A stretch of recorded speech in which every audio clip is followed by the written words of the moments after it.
Hey guys, it's Renessa here with R.Designs. Just quickly doing a logo here. The client has already approved the design, so we're just adding some color.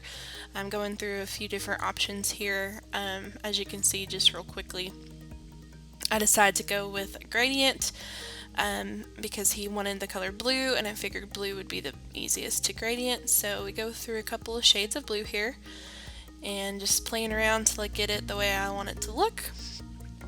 But the main idea today is adding this logo to a mock-up to present to your client. So after I get all this colorized, I'm just going to copy it in Illustrator and then go to Photoshop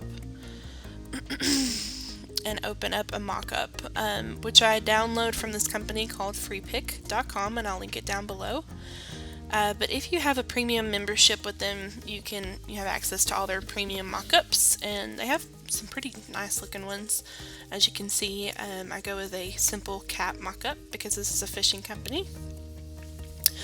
And so just extract that to my computer and then open the Photoshop file, and then simply go into the layer that they have as an example and paste our logo as a smart object. And then we're going to turn off that other layer, put this in the middle, save it, and then there you go. Mockup is done. We save the Photoshop file so we can edit it later. And that's pretty much it, guys. This is how I like to present logos to clients. So if you have any questions, if this was too quick for you, if you need a little bit more detailed breakdown, I can certainly do that. But this is just a quick Tip Tuesday tutorial that I like to do. So I hope you guys enjoyed it. Thanks.